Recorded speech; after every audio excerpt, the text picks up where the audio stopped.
કચ્છ જિલ્લાના પુંડરાજપર ખાતેથી Gujarat mineral development કોર્પોરેશનના નવા લિગ્નાઇટ પ્રોજેક્ટને લઈને મોટા સમાચાર સામે આવી રહ્યા છે. પુંડરાજપરના જીએમડીસી દ્વારા લિગ્નાઇટ ખાણના પ્રોજેક્ટનું કામ શરૂ કરવામાં આવતાની સાથે જ સ્થાનિક ગ્રામજનો અને ખેડૂતોએ તેનો ભારે વિરોધ નોંધાવ્યો છે. પ્રોજેક્ટના ખાતમુહૂર્ત સમયે જ મોટી સંખ્યામાં એકઠા થયેલા લોકોએ ઉગ્ર હોબાળો મચાવીને ચાલુ કામકાજ સંપૂર્ણપણે બંધ કરાવી દીધું હતું. ઘટનાની મળતી વિગતો અનુસાર પુંડરાજપર ખાતે જીએમડીસી દ્વારા લિગ્નાઇટ પ્રોજેક્ટનું ખાતમુહૂર્ત કરીને જેવું કામ શરૂ કરાયું કે તરત જ જમીન ગુમાવનારા સ્થાનિક ખેડૂતો અને ગ્રામજનો વિરોધ પ્રદર્શન કરવા માટે રસ્તા પર ઉતરી આવ્યા હતા. પ્રદર્શનકારીઓની મુખ્ય માંગ એ છે કે સરકાર અને વહીવટી તંત્ર દ્વારા સૌથી પહેલા આ જમીનનું પ્રોમોલગેશન કરવામાં આવે.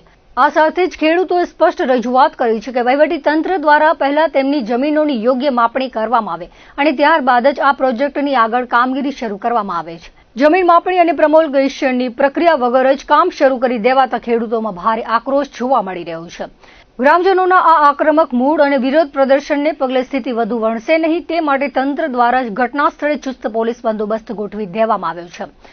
હાલ પૂરતું ગ્રામજનોએ કામ અટકાવી દીધું છે અને જ્યાં સુધી તેમની ન્યાયિક માંગણીઓ સ્વીકારવામાં નહીં આવે ત્યાં સુધી વિરોધ ચાલુ રાખવાની ચીમકી ઉચ્ચારી છે.